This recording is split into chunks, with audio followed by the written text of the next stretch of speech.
Thank you. क्योंकि ये हज़ारों सालों से ऐसा हुआ है हम लोगों के साथ कि हमारी आवाज़ जो है वो सुनी नहीं जाती थी। कहते हैं ना, 1000 साल नरगिस अपनी बेनूरी पर रोती है, बड़ी मुश्किल से होता है चमन में दीदावर पैदा। तो ये जो हमारी जो ट्रांसजेंडर की कहानी है, ये बहुत ही स्ट्रगल भरी है, जिसमें ना कोई साथी है, ना कोई संगी है, ना कोई दिया है, ना बाती है। हम अकेले ही चलते हैं, अकेले ही मर जाते हैं। इस दुनिया में कोई भी पैदा होता है तो क्या हम चिल्लाते हुए आते हैं कि मैं लड़का आ गया हूं, लड़की आ गई हूं? कोई भी इस दुनिया में आता है तो वो बिना जेंडर, बिना धर्म, बिना जाति, किसी भी तरह का जो सोशल कंस्ट्रक्शन है उसको लेकर नहीं आता है।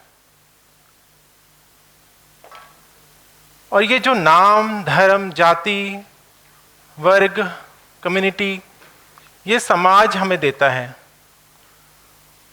जब हम जन्म लेते हैं तो जन्म के कुछ मिनट तक तो हम लोग ये जितने भी तामझाम हैं इनसे दूर रहते हैं, हम लोग स्वतंत्र रहते हैं, नेचुरल राइट्स लेकर पैदा होते हैं।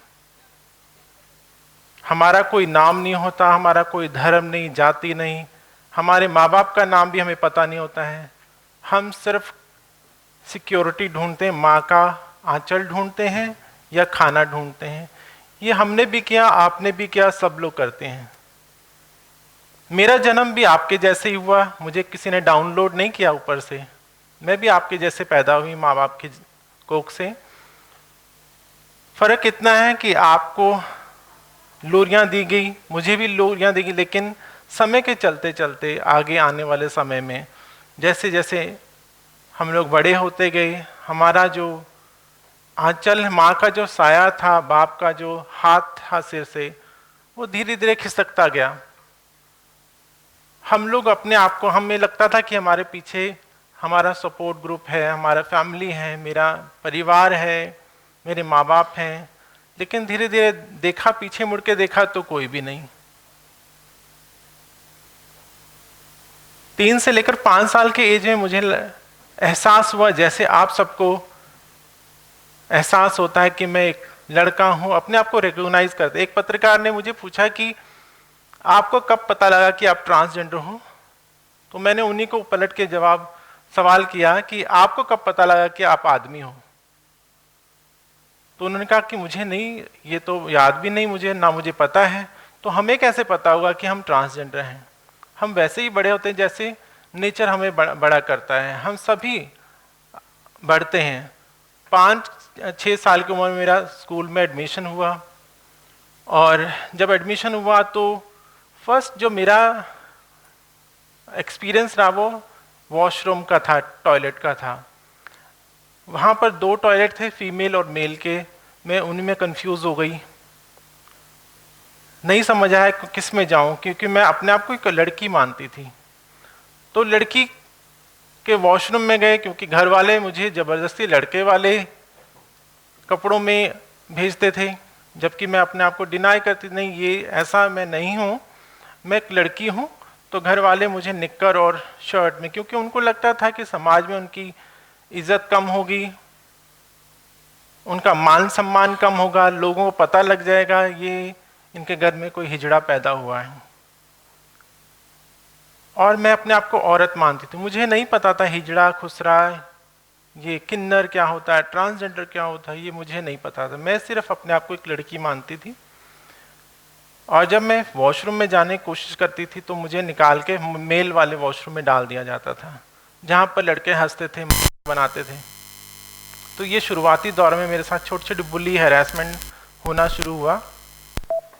7 साल की उम्र में मैंने अपनी माँ को कहा, माँ मुझे लगता है कि मैं एक लड़की हूँ। तो मेरी माँ ने मेरे पिताजी से बात की, पिताजी ने एक तांत्रिक से बात की। तांत्रिक ने कहा इसके अंदर कोई चुड़ैल आ गई है, कोई प्रेत आत्मा है किसी औरत की, तो इसको झाड़ फूक करना है। और एक दिन फिक्स हुआ जिसमें रात के 11-12 बजे के बाद शुरू हुआ तंत्र मंत्र, जो भी है।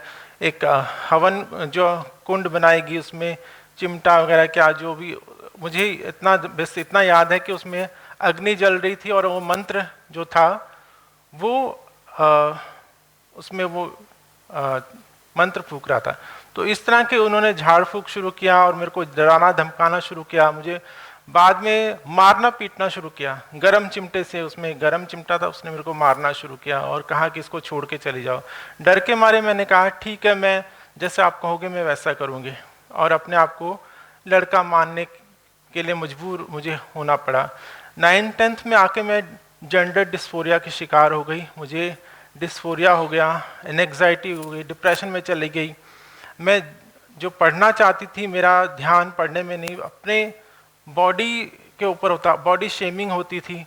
तो ये सब चीज़ें होनी शुरू हो गई और मैं लास्ट में जब नहीं रहा गया, मैंने कहा मुझे इस दुनिया से चले जाना है। मैंने सुसाइड अटेम्प्ट करने की कोशिश की, कमरे में बंद हो गई और एक रस्सी लेके पंखे में अपने आप को लटकाने की कोशिश की। इतनी देर में मेरी माँ ने देख लिया, उन्होंने दरवाज़ा जोर से धक्का दे खोल दिया और मुझे नीचे उतारा। उन्होंने कहा कि उन्होंने धमकाया, मुझे डराया कि ये सब क्यों कर रहे हो तुम, अगर तुम्हें ये सब करना है तो तुम मर जाओगे 2-4 दिन में, तुम्हें याद, हम 2-4 दिन रो लेंगे लेकिन उसके बाद क्या होगा, हम लोग एज नॉर्मल हो जाएगा लाइफ।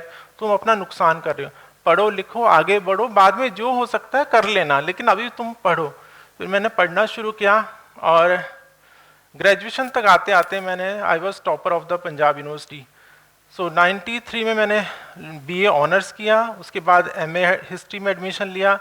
लेकिन जैसे ही मास्टर का जो मैंने एडमिशन लिया था हिस्ट्री डिपार्टमेंट में, वहाँ पर मेरे साथ बुली हैरेसमेंट हुई, मेरे साथ रैगिंग हुआ। मुझे लड़कों ने घसीट के डिपार्टमेंट के बैक साइड पे जहाँ पर सुनसान जगह थी वहाँ पर ले जाके मेरे कपड़े खोलने शुरू किए। तो मैं किसी तरह उनके चंगुल से भाग गई और फिर डिपार्टमेंट नहीं आई। 94 में अगेन मैंने फिर एडमिशन लिया लॉ में, LLB इवनिंग में। तो उस रात को करीबन 9 बजे लड़कों ने दोबारा से वही हरकत की, रैगिंग करी मेरे साथ और मुझे एक कमरे में बंद करके मुझे मेरे कपड़े उतारने शुरू किया। वहाँ भी मेरे साथ बदतमीज़ी की, बहुत हैरेसमेंट की, मारा पीटा गया जब नहीं कपड़े खोले। तो मैंने उनके हाथ पैर जोड़े, किसी तरह से उनसे छुटकारा पाने की कोशिश की। तो उनमें से एक लड़के ने बड़ी मेरे को बचाने की कोशिश की। उन्होंने कहा कि भी हिजड़ा है तो इसको छोड़ दो, कहीं हमारे ऊपर बददुआ ना लग जाए। तो उसने समझाने की कोशिश और उसने कहा कि तुम भाग जाओ, फटाफट कपड़े पहनो चले जाओ। तो मेरे से फिर वो लॉ का जो कोर्स था जो LLB में कर रही थी वो भी छूट गया। उसके बाद फिर मैं पढ़ने का मेरा मन नहीं किया, यूनिवर्सिटी जाते हुए डरती थी। मैंने सेल्फ स्टडी की और मैं कई बार घर से भागती रही, मतलब फिर आ जाती थी, क्योंकि बाहर जब जाती थी तो वहाँ पर दरिंदे होते थे, वहाँ पर भी इसी तरह के लोग थे। फिर मैं घर आ जाती थी और सेल्फ स्टडी करना शुरू किया। फिर मैं करीबन 98 में घर से भाग गई और 2002 में मेरे साथ एक गैंग रेप हुआ, इसमें मुझे किडनैप करके 2 लड़के लेके गए कार में और अम्बाला में जाके 20 लड़कों ने पूरी रात रेप किया मेरे साथ। और सुबह 4-5 बजे करीब अम्बाला बस स्टैंड पे मुझे छोड़ दिया। वहाँ से बड़ी मुश्किल से मैं वापस चंडीगढ़ आई और पुलिस कंप्लेंट की, लेकिन पुलिस ने मेरी कंप्लेंट नहीं लिखी, मेरा मजाक बनाया। तो अगेन फिर मैं इतना डिप्रेशन में चली गई और फिर दोबारा से डिसाइड किया अब मुझे नहीं रहना इस दुनिया में। मैं उठ के मतलब एक रस्सी लेके रात को करीब 12-1 बजे घर से भागी और जंगल में जाके पेड़ पे रस्सी बांधी और फिर गले में लटकने की कोशिश की। तो मेरे दिमाग में एकदम से अचानक से परमात्मा की तरफ से पता नहीं क्या एक आया कि मैं क्यों मर रही हूँ, मैंने ऐसा कौन सा पाप किया, मैंने किसका रेप किया, कौन सा मैंने यहाँ पर दुनिया में 400 BC की किसी के साथ कोई धोखाधड़ी की और मेरे साथ रेप हुआ, लेकिन सज़ा मुझे क्यों मिल रही है, उनको क्यों नहीं मिली। मैंने सोचा कि नहीं, मुझे नहीं मरना है, मुझे दुनिया की सोच को बदलना है। फिर मैं निकल पड़ी, घर आई वापस और खोजने लगी किस तरह से दुनिया को बदला जा सकता, क्या ऐसा कौन सा ऐसा रास्ता है कि मैं समाज को बदलूं। इस तरह से मैं अपने सोच विचार में थी। तो एक दिन क्या, मेरे जैसा एक इंसान और मिला मुझे, उसके पास थोड़ा एक्सपीरियंस था NGOs में काम करने का, हम लोगों ने रेपो बिल्डिंग की, अपनी ट्रांस कम्युनिटी को इकट्ठा करना शुरू किया, धीरे धीरे कारवा बनता गया और उसके बाद लोग मिलते गए, कारवा बनता गया। 2009 में हमने एक NGO बनाया सक्षम के नाम से। उसके बाद हमने नेशनल लेवल पे भी काम करना शुरू किया। बारी आई जब सुप्रीम कोर्ट तक जाने की, हमारे पास कोई राइट्स नहीं थे, हम पढ़े लिखे लोग थे, तो हम दिल्ली में इकट्ठा हुए। इंडिया के मोस्टली जो पढ़े लिखे ट्रांसजेंडर थे वो दिल्ली में इकट्ठा हुए और हमने नालसा के साथ मिलकर एक PIL सुप्रीम कोर्ट में दायर की 2012 में। 15 अप्रैल 2014 को सुप्रीम कोर्ट ने थर्ड जेंडर हमें रिकॉग्नाइज किया और हमें एक पहचान मिली। उसके बाद मुझे भी लगा कि अब मेरे डॉक्यूमेंट चेंज करने का समय है, क्योंकि अब सुप्रीम कोर्ट ने हमें रिकॉग्नाइज किया है। इस दौरान मैं पढ़ती रही, सेल्फ स्टडी करती रही, अपने बारे में खोजती रही, ट्रांसजेंडर कम्युनिटी के बारे में खोजती रही कि ये सदियों से इस तरह का जो हमारे समाज के द्वारा हमारे साथ भेदभाव होता रहा कि नहीं होता रहा, ये मैं पढ़ती रही। तो 2016 में मैंने पंजाब यूनिवर्सिटी में एडमिशन लिया और I became a first transgender student of Punjab University. मैंने master in human rights and duties में एडमिशन लिया और फॉर्म जब निकला तो उसमें थर्ड जेंडर कॉलम था, जो कि मैं हमेशा से चाहती थी कि मैं इसी यूनिवर्सिटी में आऊँगी, लेकिन अपनी पहचान के साथ। और उसके लिए मुझे करीबन 20-22 साल इंतज़ार करना पड़ा। 2016 में दोबारा से मैंने एडमिशन लिया उसी यूनिवर्सिटी में जहाँ से मुझे निकलना पड़ा था। और सबसे पहले फिर वॉशरूम की प्रॉब्लम थी, वो मैंने स्ट्रगल किया, पंजाब यूनिवर्सिटी को एप्लीकेशन लिखा और कुछ दिनों में पंजाब यूनिवर्सिटी ने जो हमें सब सेपरेट वॉशरूम जो है वो हमें बना के दिए।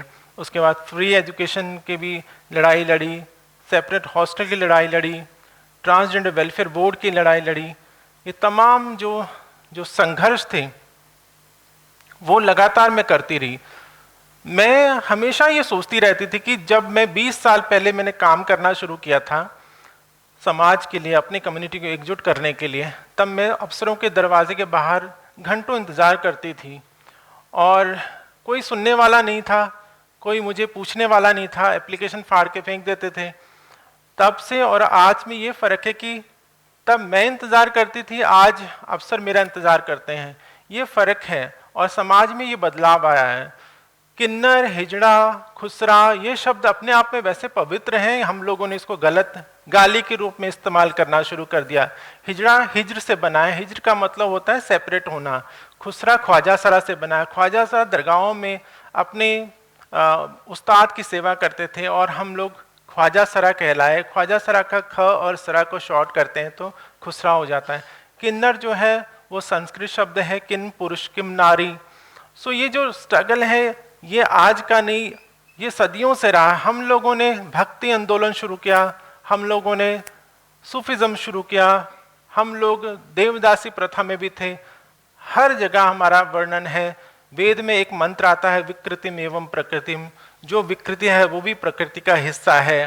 पुराणों उपनिषदों में हमारा हर जगह वर्णन है, महाभारत में हमारा वर्णन है। शिखंडी के रूप में हम लोग, हमारा नाम लिया जाता है। सतयुग में मोहिनी अवतार के रूप में तरह तरह से हर जगह हमारा वर्णन आता है। कोई भी आरती होती है, कुछ भी है, किन्नर, गंधर्व और यक्ष भगवान शिव के दरबार में बैठने वाले सबसे पहले पार्षद गिने जाते थे।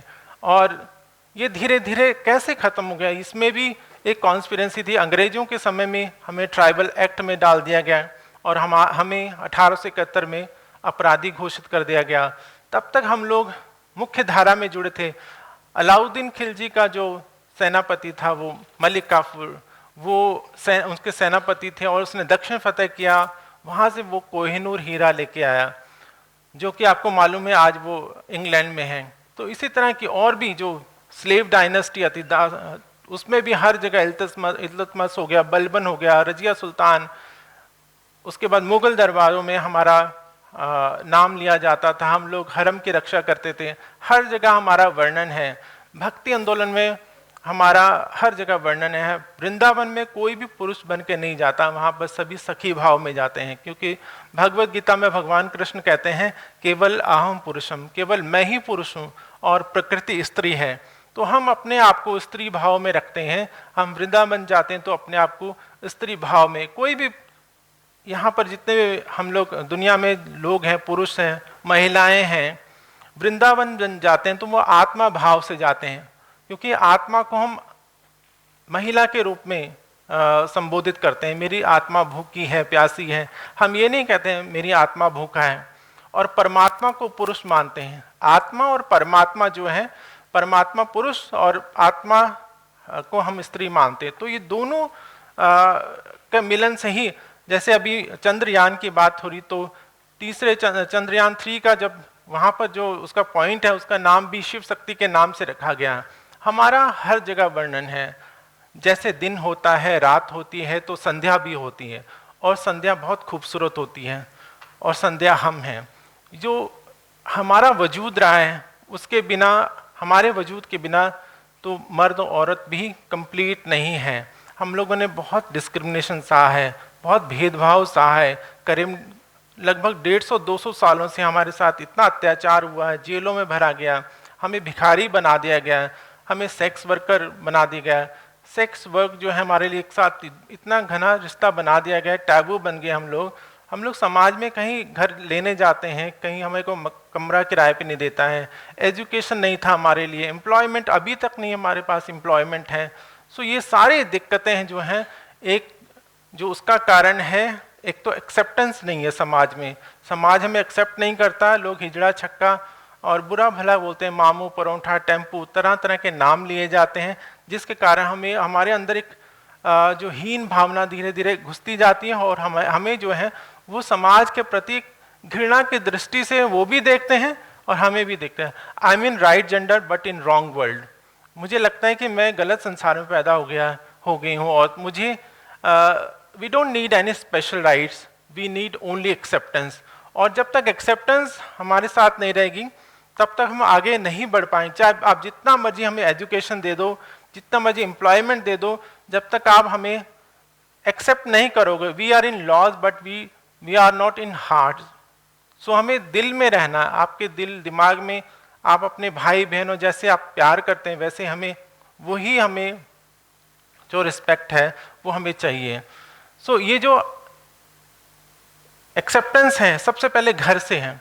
अगर आज मेरे माँ बाप मेरे साथ खड़े होते तो दुनिया की तो मुझे परवाह नहीं थी। Still I don't bother anyone. मुझे दुनिया की इतना अभी परवाह नहीं, क्योंकि मैंने अपने आप को एक्सेप्ट कर लिया है। समाज ने या मेरी परिवार ने एक्सेप्ट ना भी किया हो, तब भी मुझे लगता है कि आज मैं एक औरत हूँ और औरत की तरह रहती हूँ। मुझे आज दुनिया की कोई परवाह नहीं है। लेकिन फिर भी हमें समाज में रहना है। जब मेरी एडमिशन हुई, लोगों ने कहा इनके लिए अलग से यूनिवर्सिटी बना दो, इनको अलग कॉलेज कर दो इनके लिए। तो मैंने कहा नहीं, मुझे आपके साथ रहना है, मुझे आपके साथ ही पढ़ना है। अलग रह के तो आप भी मुझे समझ नहीं पाओगे। जब ये सब चीज़ें हुई और हम लोग स्टूडेंट्स आपस में बैठते थे, जब मेरी एडमिशन हुई तो मेरी टीचर्स ने कहा कि now my class is complete. तो मुझे बहुत अच्छा लगा। बेशक स्टूडेंट्स ने एक समय एक्सेप्ट नहीं किया, लेकिन धीरे धीरे एक्सेप्टेंस आती रही। सो उसके बाद इतना एक बयार चल पड़ी बदलाव की। आज चंडीगढ़ में बहुत ही अच्छा रिस्पांस मिलता है, सारी दुनिया में मुझे प्यार मिलता है। मैं अब्रॉड भी गई हूँ कई बार, यूरोपियन कंट्रीज़ में गई हूँ। तो जितना एक्सेप्टेंस वैसे देखा जाए भारत में ट्रांसजेंडर के लिए है, उतना यूरोप या वेस्टर्न कंट्रीज़ में नहीं है। सो मुझे जस्टिन ट्रूडो ने 2018 में डिनर पे भी बुलाया था, और उन्होंने कहा कि कनाडा आप आ सकते हो, आपको सिटीजनशिप मिल सकती है। मैंने कहा नहीं, मुझे इंडिया में रहना है, मुझे भारत में ही रहना, और भारत मेरे लिए मेरा मरना जीना यही है, यही मेरी कर्मस्थली है, यही मेरा जन्म हुआ। सो इसी के लिए हमें काम करना, हम सबको मिलकर काम करना है। जैसे कलेक्टिवली हम सब मिलके रहें। कुछ चीज़ें हमें सेपरेट चाहिए, वॉशरूम और कुछ प्राइवेट स्पेसेस, अदरवाइज हम समाज में रहना चाहते हैं। और इसी तरह आगे बढ़ के मैं तब तक नहीं मरूंगी जब तक कोई हमारे देश का प्रधानमंत्री या राष्ट्रपति कोई ट्रांसजेंडर नहीं बन जाता। ये मेरा सपना है। Thank you so much.